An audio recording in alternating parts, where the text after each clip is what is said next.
नमस्कार विद्यार्थी मित्रो.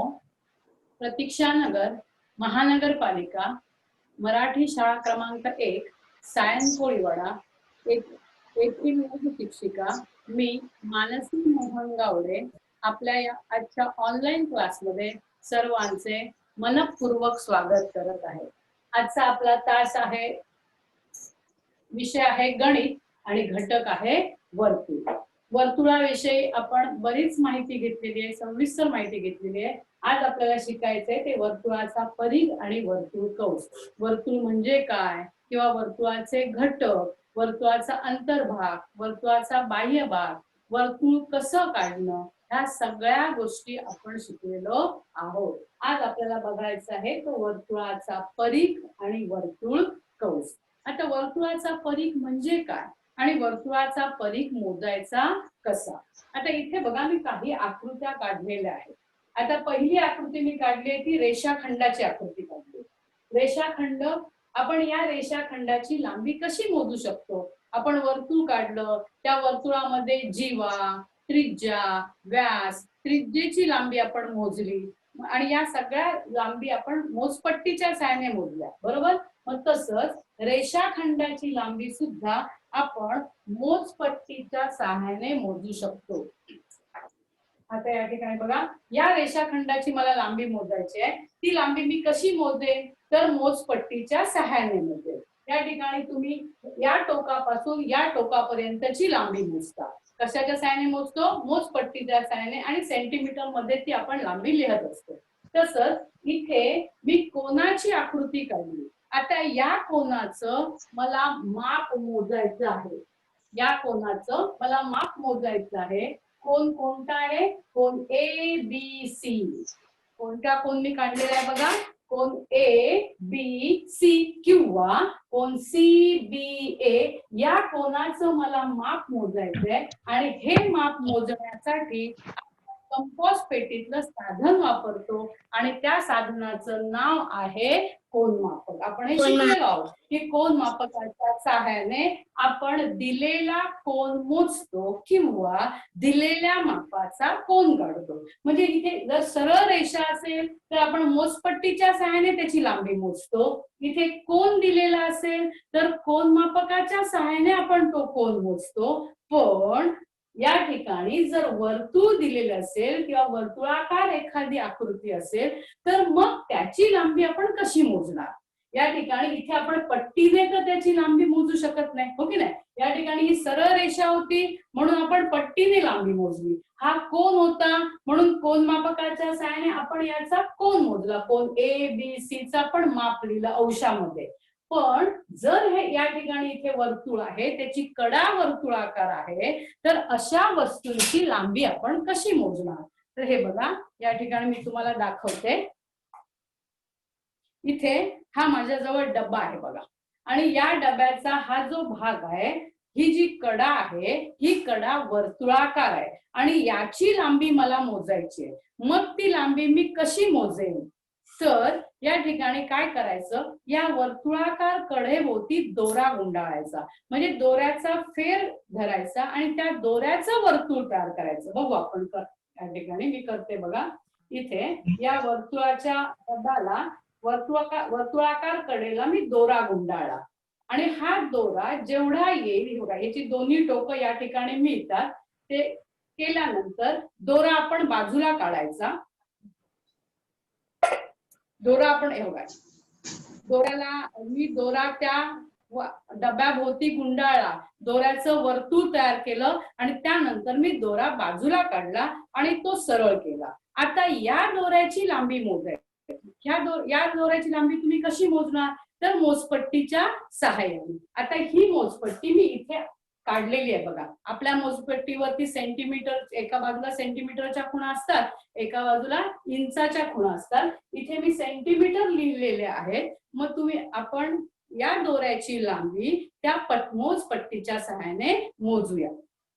किती, आता एक टोक इथे ठेवा, एक टोक शून्यावर ठेवा आणि दुसरं टोक कुठे येतं ती संख्या म्हणजे त्याची लांबी. या ठिकाणी बघा, बरोबर 30 सेंटीमीटर हे या त्या डब्याची जी कडा आहे वर्तुळाकार, त्या वर्तुळाकार कडेची लांबी 30 सेंटीमीटर आहे. म्हणजेच ही जी वर्तुळाकार कडा बाळांनो आहे, किंवा वर्तुळाकार कडेची जी लांबी आहे त्यालाच काय म्हटलं जातं, परीघ असं म्हणतात. बघा मी काय सांगते, या ठिकाणी आपण ह्या ज्या दोन आकृत्या काढलेल्या, याची लांबी मोजपट्टीच्या सहाय्याने मोजली. हा कोन होता, त्यामुळे कोन आपण कोन मापकाच्या सहाय्याने मोजतो. पण जर वर्तुळाकार एखादी वस्तू असेल तर त्या वर्तुळाकार कडेची लांबी आपण कशी मोजणार, तर त्या ठिकाणी त्या वर्तुळाकार कडेभोवती दोरा गुंडाळायचा, त्या दोऱ्याचं एक वर्तुळ तयार करायचं आणि नंतर तो दोरा बाजूला करून या ठिकाणी तो सरळ करायचा आणि तो सरळ दोरा या मोजपट्टीच्या सहाय्याने त्याची लांबी मोजायची. आणि ही जी काय आपण वर्तुळाच्या वर्तुळाकार भागाची आपण लांबी मोजली आहे, ती लांबी म्हणजेच काय आहे, वर्तुळाचा परीघ.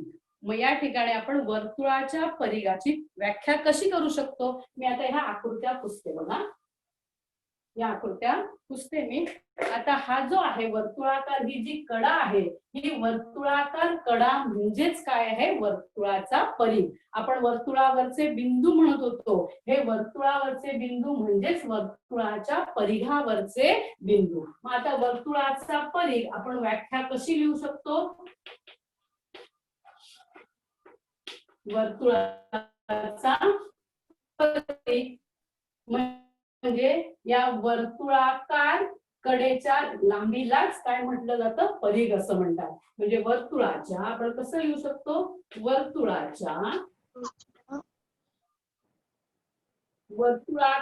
वर्तुळाकार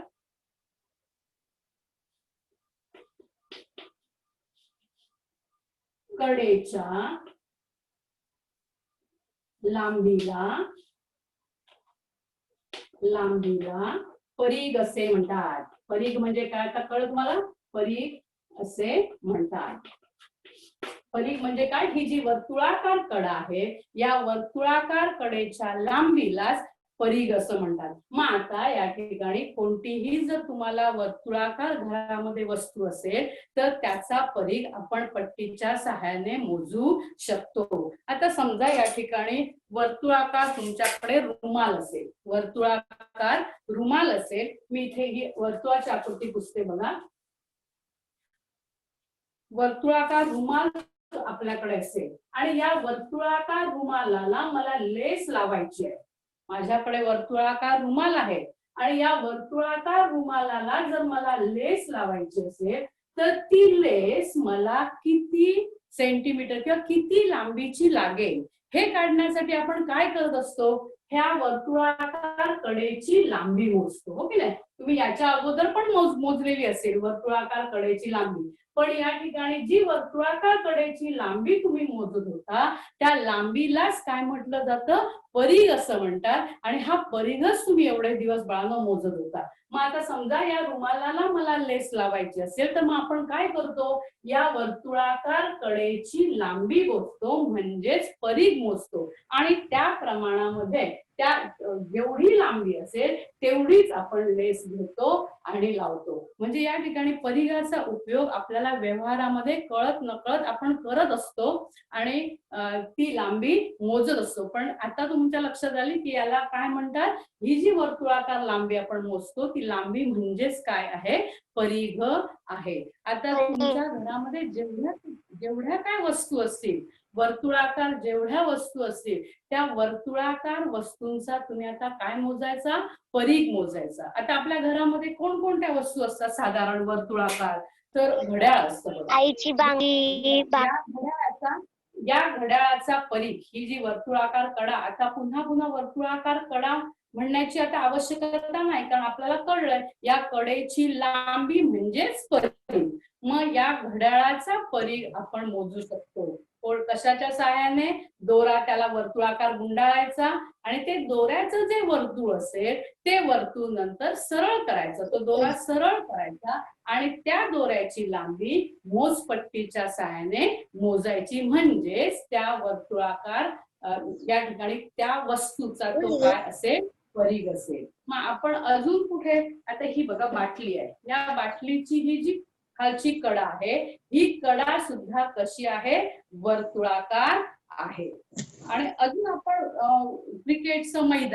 क्रिकेटचं मैदान सुद्धा कसं असतं, वर्तुळाकार असतं. किंवा एखादी वर्तुळाकार बाग असेल आणि त्या बागेभोवती जर आपल्याला कुंपण घालायचं असेल, तारेचं कुंपण घालायचं असेल, तर मग आपल्याला त्या बागेचा काय करावा लागेल, परीघ बघावा लागेल, परीघ मोजावा लागेल आणि मगच आपण त्या बागेला किती तार लागेल हे आपण सांगू शकतो. म्हणजे आपल्या दैनंदिन व्यवहारामध्ये सुद्धा आपण या परीघाचा उपयोग करत असतो.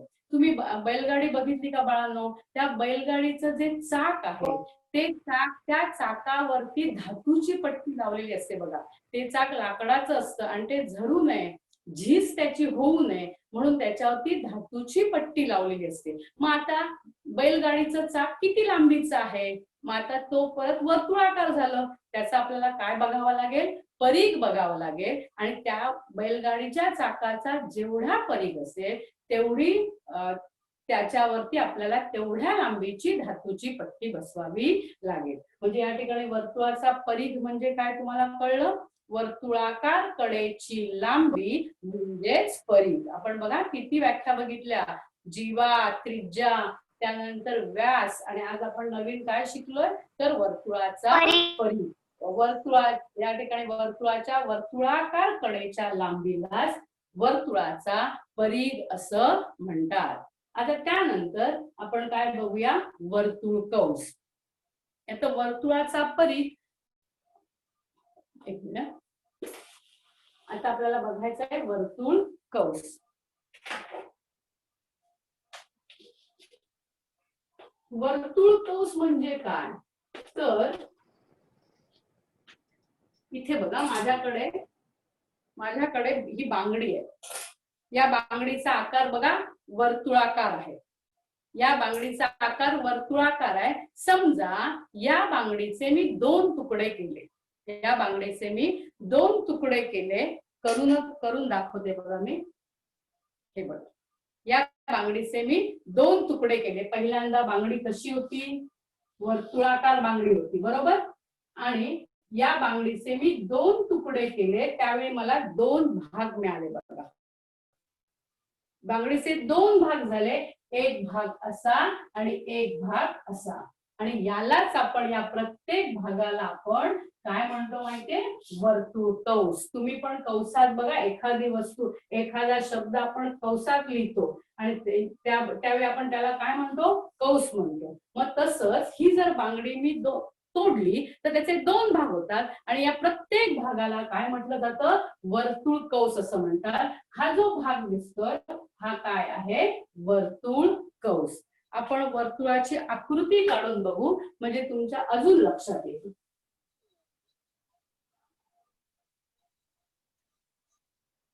इथे मी एक वर्तुळ काढते. वर्तुळ काढण्याची कृती आपण शिकलेलो आहोत. याला कंपास असं म्हणतात. या कंपासाला 2 टोकं आहेत. एक पोलादी टोक आहे, दुसऱ्या टोकामध्ये पेन्सिल अडकवण्यासाठी सोय केलेली आहे. आणि ही दोन्ही टोकं बाळांनो जुळवून घ्यायची. वर्तुळ काढायच्या अगोदर पहिल्यांदा काय करायचं, तर पेन्सिल घातल्यानंतर ही दोन्ही टोकं जुळवून घ्यायची. आपल्या कंपास बॉक्स मध्ये असा कंपास असतो आणि या कंपासामध्ये हे बघा, ही पेन्सिल अडकवायला सोय केलेली असते. ती पेन्सिल घातल्यानंतर हा स्क्रू घट्ट करून घ्यायचा आणि त्यानंतर ही दोन्ही टोकं अशी जुळवून घ्यायची आणि मगच या ठिकाणी वर्तुळाची आकृती काढायची. इथे मी माझ्या कंपासामध्ये खडू घातलेला आहे. वर्तुळ काढण्यासाठी पहिल्यांदा आपण काय घेतो, एक बिंदू घेतो. वर्तुळ काढण्यासाठी एक बिंदू घेतो. त्या बिंदूवरती पोलादी टोक स्थिर ठेवायचं, पोलादी टोक हलवायचं नाही. बिंदू घेतलाय, त्या बिंदूवरती मी आता पोलादी टोक ठेवते कंपासाचं आणि या ठिकाणी सोयीस्कर अंतर घेऊन आपण वर्तुळ काढूया. जर समजा तुम्हाला त्रिज्येचं माप दिलेलं असेल की 3 सेंटीमीटर त्रिज्येचे वर्तुळ काढा, तर मात्र आपल्याला या दोन कंपासाच्या दोन टोकामध्ये 3 सेंटीमीटरच अंतर घ्यावं लागेल. आणि हे जे अंतर आहे हे अंतर म्हणजेच काय, तर त्या वर्तुळाची त्रिज्या. जर 3 सेंटीमीटर अंतर घ्या याचाच अर्थ त्या वर्तुळाची त्रिज्या ही 3 सेंटीमीटर आहे. इथे मी सोयीस्कर अंतर घेते, आपण मोजून घेतलेलं अंतर नाही. या बिंदूवरती पोलादी टोक स्थिर ठेवा आणि पेन्सिलचं टोक फिरवायचं, कागद फिरवायचा नाही किंवा आपली वही सुद्धा फिरवायची नाही, फक्त पेन्सिल फिरवायची. आणि पेन्सिल फिरवल्यानंतर जी काय आकृती मिळेल ती आकृती म्हणजे आपलं वर्तुळ असेल.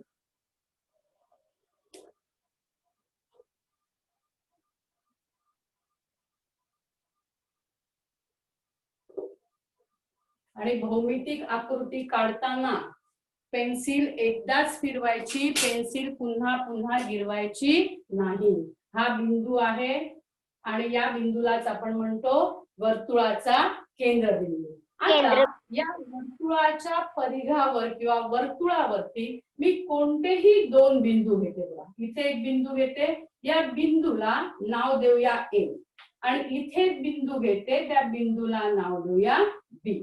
वर्तुळ मी काढलं, वर्तुळावरती मी कोणतेही दोन बिंदू घेतले, एक ए बिंदू आणि या बिंदूला नाव दिलंय बी. आपण हे दोन्ही बिंदू जोडू. हे दोन्ही बिंदू जोडल्यानंतर जी आकृती तयार होईल त्याला आपण म्हणतो जीवा. कारण जीवेची व्याख्या आपण काय सांगितलंय, वर्तुळावरील कोणत्याही दोन बिंदूंना जोडणाऱ्या रेषाखंडास वर्तुळाची जीवा असे म्हणतात. आता हे दोन बिंदू जोडल्यानंतर जीवा तयार झाली, पण त्याच वेळी या वर्तुळाच्या परिघाचे सुद्धा बाळांनो दोन भाग झाले. जशी मगाशी आपण बांगडी तोडली त्यावेळी एक भाग असा होता आणि दुसरा भाग असा होता, तसं या ठिकाणी हे दोन बिंदू ज्यावेळी मी काढले ते दोन बिंदू काढल्यामुळे या परिघाचे दोन भाग झाले, एक मोठा आणि एक छोटा.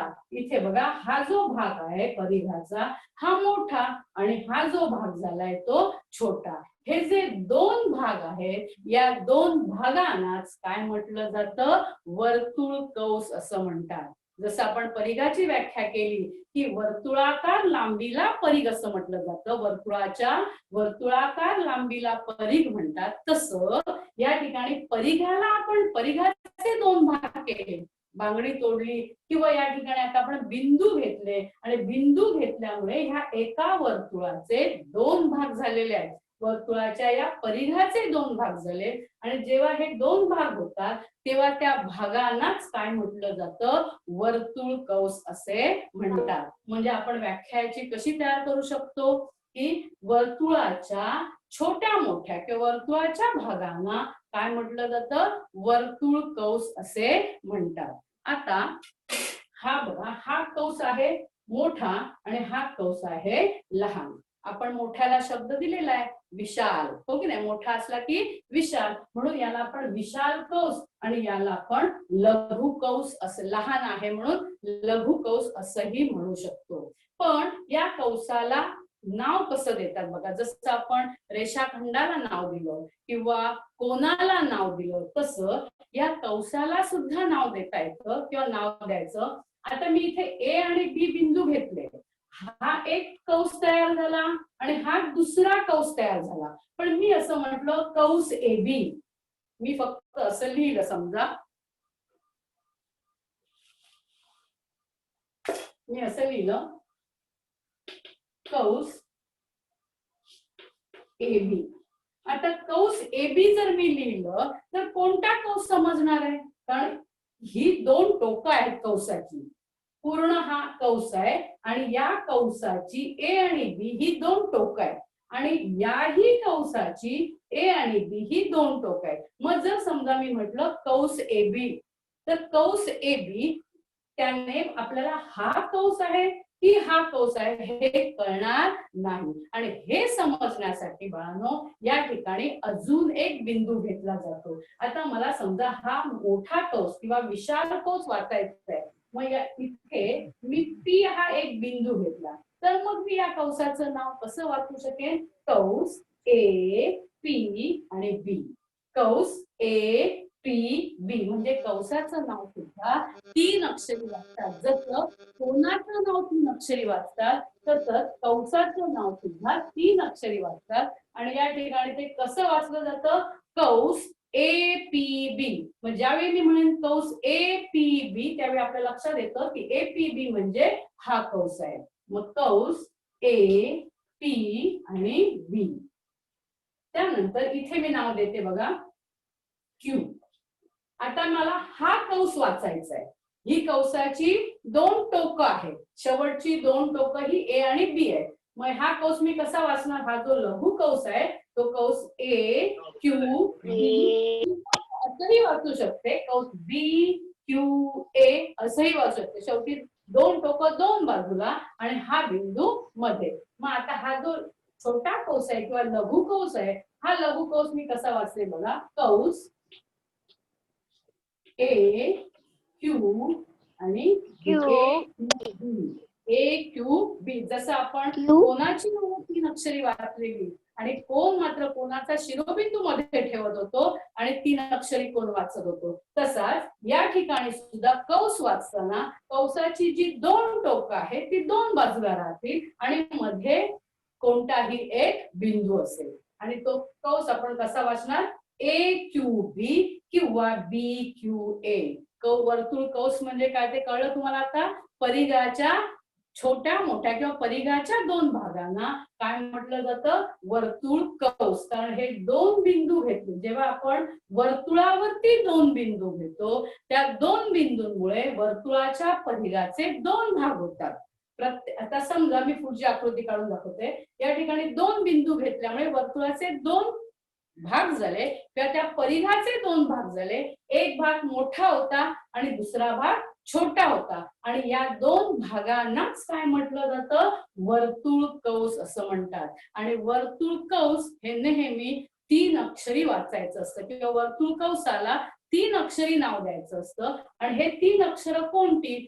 तर ज्या 2 बिंदूंमुळे वर्तुळ कौस तयार झालेला आहे ते 2 बिंदू म्हणजे त्याची टोकं. एक अंत्यबिंदू आरंभ बिंदू असंही म्हणू शकतो किंवा त्या या ठिकाणी त्या कौसाची ती 2 टोकं असतात ते 2 बिंदूमुळे. आणि या 2 बिंदूंमुळे हे 2 कौस तयार झालेले असतात. म्हणून या ठिकाणी जर मला हा पूर्ण कौस वाचायचा असेल तर मी एबी वाचून चालणार नाही. कारण एबी म्हटल्यानंतर हाही कौस असू शकेल किंवा हाही असू शकेल. कोणताही असू शकेल. नेमका कोणता हे समजणार नाही. आणि ते समजण्यासाठीच अजून एक बिंदू घ्यावा लागतो. आणि म्हणून आपण या ठिकाणी एक पी बिंदू घेतला आणि क्यू बिंदू घेतला आणि मग आपण या कौसाचं नाव वाचलं. दोन्ही टोकं ए आणि बी ठेवली आणि मग या कौसाचं नाव आपण कसं वाचलं? तर कौस ए पी बी आणि दुसरा कौस आहे कौस ए क्यू बी. आपण असंही कौस बी क्यू ए असंही वाचू शकतो आणि कौस बी पी ए असंही वाचू शकतो. फक्त ते 2 बिंदू म्हणजे ती 2 टोकं ही शेवटी आली पाहिजे. या ठिकाणी हा वर्तुळ कौस. आपण अजून एक वर्तुळाची आकृती काढू म्हणजे तुमच्या अजून लक्षात येईल. मी बिंदू घेतला. या बिंदूवरती पोलादी टोक कंपासाचं पोलादी टोक ठेवूया. पोलादी टोक स्थिर ठेवा बाळांनो आणि पेन्सिलला टोक असलं पाहिजे. आपली टोकदार पेन्सिल वापरायची आणि जर टोकदार पेन्सिल आपण वापरली की आपल्या भौमितिक आकृत्या ह्या अचूक येत असतात. आता पोलादी टोक मी स्थिर ठेवलंय आणि पेन्सिलचं टोक आहे ते फिरवते. पेन्सिलचं टोक फिरवल्यानंतर आपल्याला या ठिकाणी जी आकृती मिळेल ती आकृती म्हणजे आपलं काय असेल? वर्तुळ. दिसलं तुम्हाला वर्तुळ? या ठिकाणी आता बघा मी कोणते 2 बिंदू घेते. मी इथे एक बिंदू घेते. वर्तुळावरती कोणताही एक बिंदू घेतला. त्या बिंदूला नाव देऊया पी आणि इथे दुसरा बिंदू घेते. त्या बिंदूला नाव देऊया क्यू. आता हे दोन्ही बिंदू जोडूया. या 2 बिंदूमुळे वर्तुळाच्या परिघाचे 2 भाग झाले. हा एक भाग आणि हा दुसरा भाग. अजून आपण कौस वाचू शकत नाही. कारण मी जर PQ कौस PQ असं जर वाचलं तर हा कौस की हा कौस हे आपल्याला कळणार नाही. मग त्यासाठी आपल्याला अजून 2 बिंदू घ्यावे लागतील. कुठे घ्या, या भागामध्ये आपलं वर्तुळ हे असंख्य बिंदूंनी बनलेलं आहे. त्यामुळे इथेच बिंदू घेतला पाहिजे असं काही नाही. या कौसामध्ये असंख्य बिंदू आहेत. तुम्ही कोणत्याही ठिकाणी बिंदू घेऊ शकता. आता इथे मी बिंदू घेतला, या बिंदूला नाव देऊया आपण X आणि इथे मी एक बिंदू घेते, त्या बिंदूला नाव देऊया Y. आता बघा, हा P आणि Q ही 2 टोक आहेत. मी ते दोन्ही बिंदू जोडते. ते दोन्ही बिंदू मी जोडले. P आणि Q वर्तुळावरील कोणतेही 2 बिंदू घेतले, त्या बिंदूला मी नाव दिलंय P, दुसऱ्या बिंदूला नाव दिलं Q आणि हे दोन्ही बिंदू जोडल्यामुळे एक रेषाखंड तयार झाला आणि त्यालाच आपण काय म्हणतो, व्यास म्हणतो. जीवा असंही म्हणतात, कारण जीवेची आपल्या व्याख्या काय आहे की वर्तुळावरील कोणत्याही 2 बिंदूंना जोडणाऱ्या रेषाखंडास किंवा रेघेस जीवा असे म्हणतात. पण ही जी जीवा आहे, ही जीवा वर्तुळ केंद्रातून गेलेली आहे आणि वर्तुळ केंद्रातून गेल्यामुळे आपण या जीवेला व्यास असं म्हणतो. आणि व्यास ही वर्तुळाची सर्वात मोठी जीवा आहे. वैशिष्ट्य लक्षात ठेवा, प्रत्येक वेळी बाळांनो व्यास आहे किंवा व्यासाची लांबी देतात असं नाही. आपल्याला अजून थोडासा विचार करण्यासाठी असं सांगितलं जातं की वर्तुळाच्या सर्वात मोठ्या जीवेची लांबी 5 सेंटीमीटर आहे. तर वर्तुळाची त्रिज्या किती? तर या ठिकाणी वर्तुळाची सर्वात मोठी जीवाच म्हणजे वर्तुळाचा व्यास. आता या ठिकाणी मी वर्तुळाचा व्यास काढला आणि या व्यासामुळे या वर्तुळाचे समान 2 भाग झाले आणि तसंच परिघाचे सुद्धा बाळांनो समान 2 भाग झाले. इथे एक कौस लहान होता, हा एक कौस मोठा होता आणि दुसरा कौस कसा होता, लहान होता. कारण मी इथे जीवा काढलेली होती AB, इथे 2 बिंदू घेतले, जीवा काढली. ही जीवा वर्तुळ केंद्रातून गेलेली नव्हती. त्यावेळी या परिघाचे जे 2 भाग झाले ते एक भाग मोठा आणि एक भाग छोटा. पण ज्यावेळी मी व्यास काढला त्यावेळी हे जे 2 भाग झाले किंवा परिघाचे पण जे 2 भाग झाले, हे दोन्ही भाग कसे होते, समान होते. आणि हा एक वर्तुळ कौस आहे, हा दुसरा वर्तुळ कौस आहे. म्हणजे याला आपण विशाल कौस आणि लघु कौस असं म्हणू शकत नाही, कारण दोन्ही कौस कसे सारखे आहेत आणि यालाच अर्धवर्तुळ कौस असं म्हणतात. आपल्याला हे सगळं पुढे अजून सखोल शिकायचंय. फक्त एवढं लक्षात ठेवा की व्यासामुळे जेव्हा आपण व्यास काढतो त्यावेळी वर्तुळाचे समान 2 भाग होतात आणि हे जे कौस तयार झालेले आहेत हे कौस सुद्धा कसे आहेत, सारखे आहेत. मग आता या वर्तुळामध्ये मी कौस कसा वाचणार? कौस मला हा कौस वाचायचा आहे. मग हा कौस वाचताना मी कसा वाचेन बघा, कौस ही 2 टोकं शेवटी, कारण या P आणि Q या 2 बिंदूमुळे हा कौस तयार झालेला आहे. म्हणजेच ह्या कौसाची ही 2 टोकं आहेत. मग मी हा जर कौस मला वाचायचा असेल तर तो मी कसा वाचेन, P X आणि Q.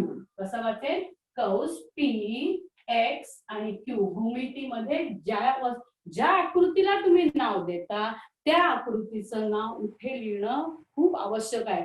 फक्त PXQ असं लिहायचं नाही, तर 3 अक्षरी कोण सुद्धा असू शकतो.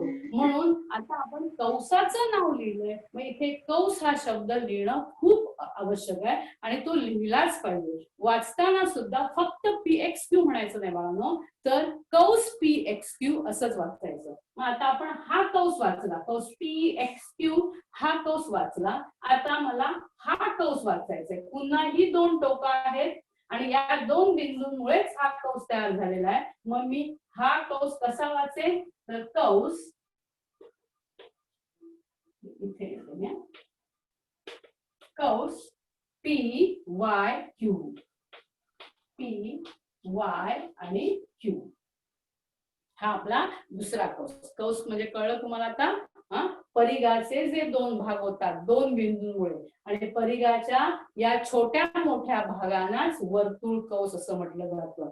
म्हणजे आज आपण काय काय शिकलो बघा, वर्तुळाचा परिघ आणि वर्तुळ कौस. वर्तुळाचा परिघ म्हणजे वर्तुळाकार कडेच्या लांबीला वर्तुळाचा परिघ असं म्हणतात, आणि परिघाच्या या छोट्या मोठ्या दोन भागांना काय म्हटलं जातं, वर्तुळ कौस असं म्हणतात. आता या वर्तुळावरती कितीही बिंदू आपण घेऊ शकतो आणि कितीही बिंदू घेऊन आपण ते वर्तुळ कौस वाचू शकतो. मी अजून एक तुम्हाला उदाहरण देते, मग तुमच्या लक्षात येईल.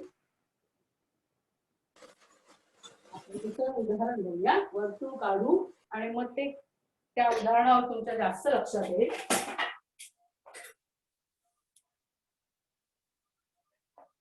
हे बघा, इथे मी वर्तुळ काढलेलं आहे.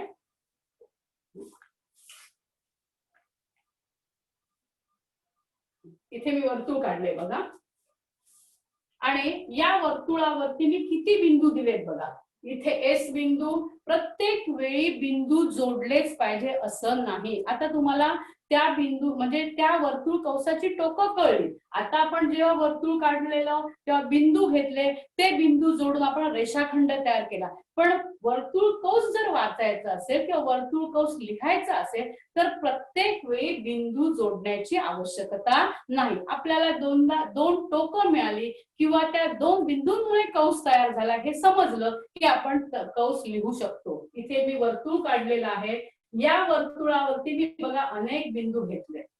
अजूनही आपण बिंदू घेऊ शकतो. आता याच्यातले कोणतेही दोन बिंदू घेऊ आणि वर्तुळ कौस लिहूया. इथे बघा वरील आकृतीत वर्तुळावरती एस, एल, एम आणि एन, एस, एल, एम आणि एन हे बिंदू आहेत, आणि आकृतीच्या आधारे तुम्ही विचारलेल्या प्रश्नांची उत्तर द्यायची.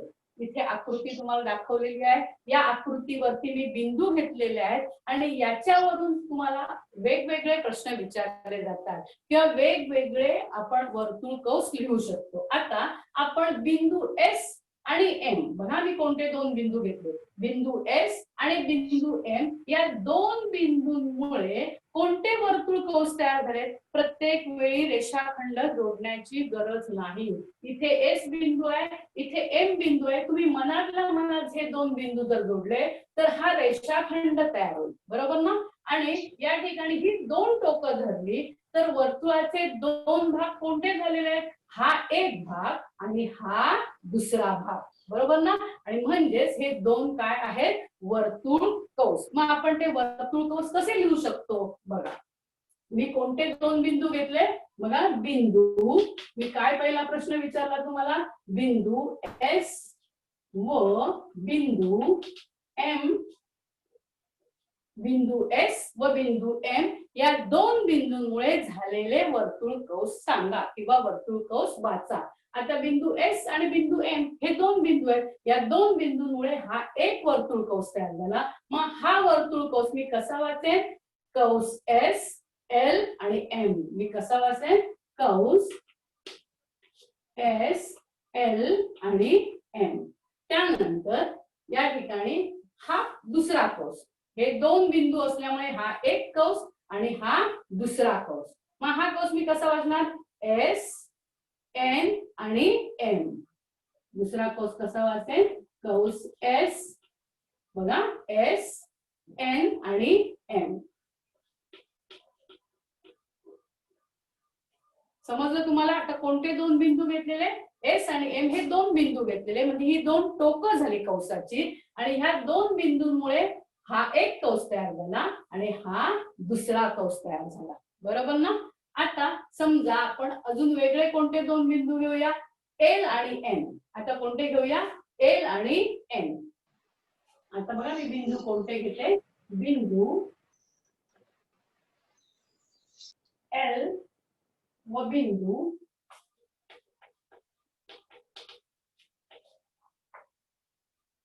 एल आणि एन.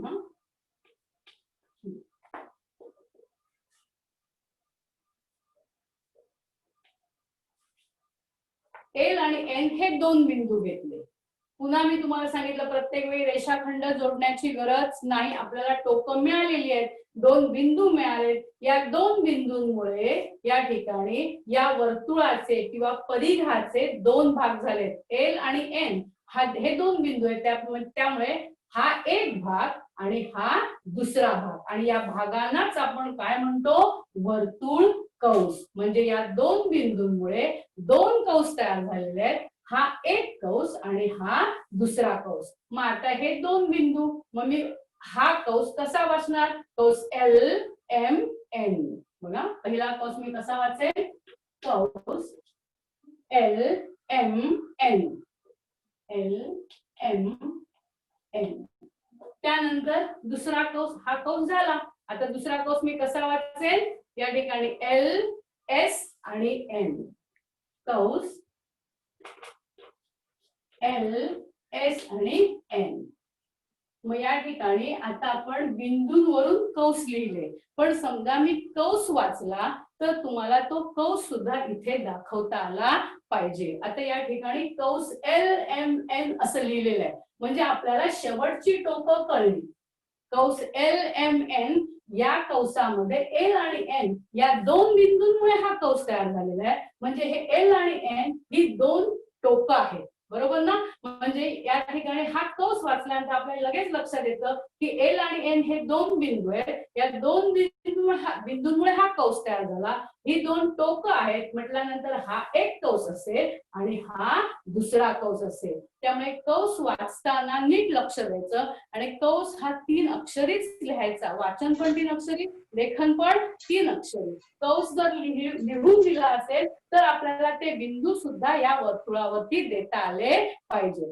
त्यामुळे तुम्ही असे अनेक वर्तुळ काढून या वर्तुळावरती आपण कुठेही बिंदू घेऊ शकतो आणि कुठे ते बिंदू घेऊन त्याचे कंस लिहू शकतो. 2 बिंदू तुम्ही 2 टोकं निश्चित केली आणि अजून एक बिंदू दिला की आपण कंस वाचू शकतो. अजून वेगळे बिंदू कोणते घेऊ शकता तुम्ही, इथे जर मी एस आणि एन हे 2 बिंदू घेतले, बघा इथे बघा एस आणि एन हे 2 बिंदू घेतले आणि या 2 बिंदूंमुळे झालेले 2 कंस वाचा असं मी तुम्हाला सांगितलं.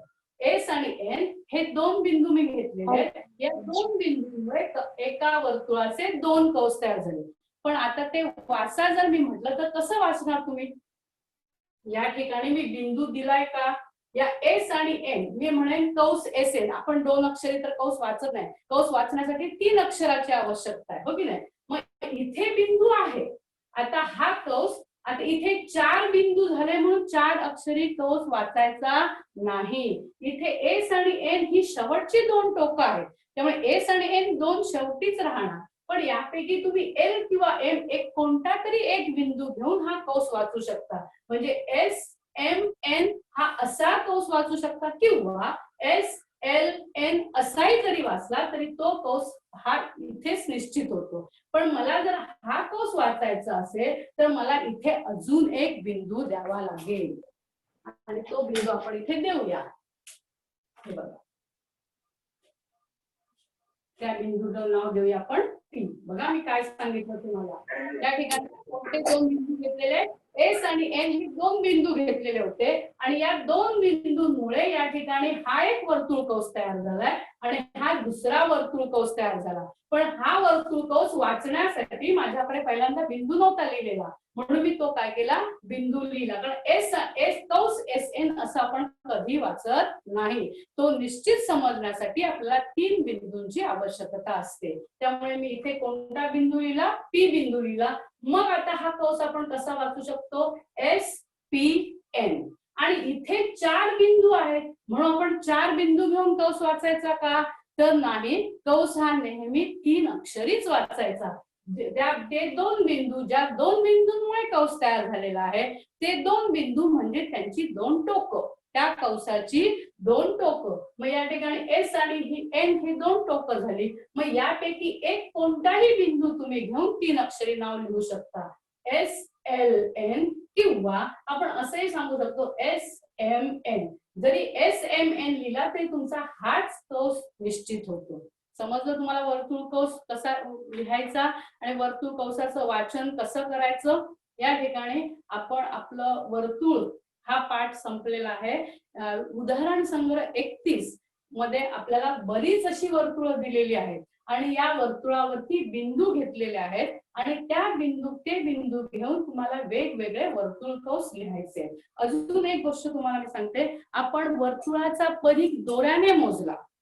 या वाटीला दोरा गुंडाळला, त्या दोऱ्याचं वर्तुळ तयार केलं आणि मग तो दोरा सरळ करून आपण त्याची लांबी मोजपट्टीच्या सहाय्याने मोजली आणि ती लांबी म्हणजेच वर्तुळाचा परिघ. पण समजा तुमच्याकडे शिवण कामात असते, ती जर टेप तुमच्याकडे असेल, ही शिवण टेलर कडे जी टेप असते शिवण कामामध्ये, ही टेप वापरली जाते आणि ही टेप गुंडाळी टेप आहे बघा. या टेप ही जर टेप असेल तर आपल्याला परिघ मोजणं खूप सोयीचं जातं, कारण ही गुंडाळी टेप आहे, ही आपण हवी तशी वळवू शकतो आणि दोऱ्याच्या ऐवजी ही टेप जर आपण वापरली तर आपल्याला व्यवस्थित अंतर, पुन्हा दोरा काढून जे आपण मोजपट्टीने अंतर मोजतो ते त्याच्या ऐवजी ही टेप जर असेल शिवण कामातली टेप, तर त्या टेपने पण आपण वर्तुळाचा परिघ मोजू शकतो. तुम्हाला समजलं आपण काय काय शिकलो बघा. आपण पूर्ण वर्तुळ प्रकरणामध्ये कोणत्या कोणत्या गोष्टी शिकलो तुम्हाला मी दाखवते.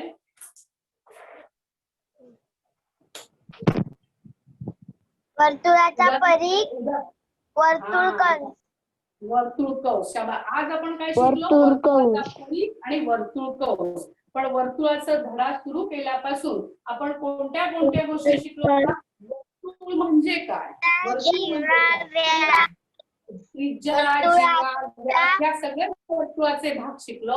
वर्तुळ म्हणजे काय सांगितलं तर एक बिंदू घेतलेला आणि या बिंदूपासून समान अंतरावरती असणाऱ्या बिंदूंचा संच किंवा समान अंतरावर असणाऱ्या आणि एकाच प्रतलात असणाऱ्या सर्व बिंदूंचा संचाला आपण वर्तुळ म्हटले होतं. आणि या वर्तुळामध्ये हे सगळे भाग बघितलेले होते की वर्तुळाची त्रिज्या, वर्तुळाची जीवा आणि वर्तुळाचा व्यास, ह्या सगळ्या व्याख्या पण तयार केलेल्या, पण व्याख्या पाठ करायच्या नाही.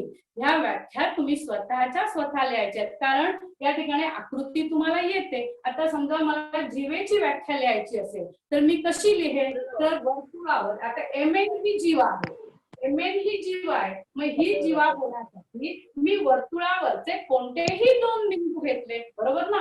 मग वर्तुळावरील कोणतेही दोन बिंदू जोडणाऱ्या रेघेस वर्तुळाची जीवा असे म्हणतात.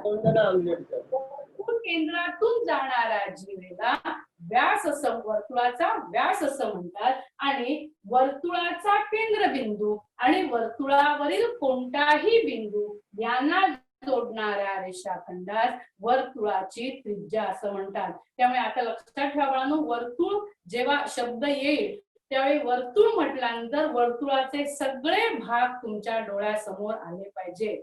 जसं या ठिकाणी मी तुम्हाला म्हटलं आपला वर्ग असं तुम्हाला शब्द आला की लगेच आपल्या वर्गातल्या बाई, वर्गातले आपले मित्र मैत्रिणी, आपला बेंच, हे सगळ्या गोष्टी आपल्याला पटापट आठवतात, हो की नाही. माझा वर्ग असं शब्द म्हटला की आपल्या बाई आठवतात, आपल्या मित्र मैत्रिणी आठवतात. तसं या ठिकाणी वर्तुळ म्हटलं की तुमच्या लगेच लक्षात आलं पाहिजे त्रिज्या, जीवा, व्यास, वर्तुळाचा परिघ आणि वर्तुळ कंस. आता या सगळ्या गोष्टींची वैशिष्ट्य पण लक्षात ठेवायची. त्रिज्या, जीवा, व्यास, एकाच वर्तुळाच्या सर्व त्रिज्या ह्या समान असतात किंवा एकाच वर्तुळाचे सर्व व्यास हे समान असतात. आणि जीवा फक्त, सगळ्या जीवा समान नसतात, काही जीवा फक्त समान असतात. पण जसं एकाच वर्तुळाच्या सर्व त्रिज्या समान किंवा एकाच वर्तुळाचे सर्व व्यास समान, तुम्ही किती व्यास, अनेक व्यास काढता येतात, त्रिज्या सुद्धा अनेक काढता येतात आणि ह्या सगळ्या त्रिज्या आणि सगळे व्यास हे समान असतात. तशा सगळ्या जीवा समान नसतात, त्या असमान असतात आणि भिन्न असतात. वर्तुळ केंद्र बघितलेलं होतं. आणि अजून एक वैशिष्ट्य कोणतं सांगितलेलं की सर्वात मोठी जीवा, वर्तुळाचा व्यास ही वर्तुळाची सर्वात मोठी जीवा असते. कुठलाही तुम्ही वर्तुळामध्ये कुठलाही व्यास काढा, या ठिकाणी तो व्यास म्हणजे वर्तुळाची सर्वात मोठी जीवा आहे. आणि अजून आपण एक गोष्ट शिकलेलो होतो ती त्रिज्या आणि व्यास याच्यातील संबंध. त्रिज्या आणि व्यास, व्यास हा त्रिज्येच्या दुप्पट असतो तर त्रिज्या ही व्यासाच्या निम्मे असते. समजा या ठिकाणी जर 3 सेंटीमीटरची त्रिज्या असेल, CQ ही त्रिज्या आहे आणि ही त्रिज्या जर 3 सेंटीमीटर असेल तर CP ही त्रिज्या सुद्धा किती असेल, 3 सेंटीमीटरच असणार. मग दोन त्रिज्या मिळून एक व्यास तयार झालेला आहे. ही एक त्रिज्या आणि ही एक त्रिज्या, अशा दोन त्रिज्या मिळून एक व्यास तयार झालेला आहे. म्हणजेच व्यास हा त्रिज्येच्या काय असतो, दुप्पट. दुप्पट म्हणजे पट म्हणजे गुणाकार आणि दु म्हणजे दोन.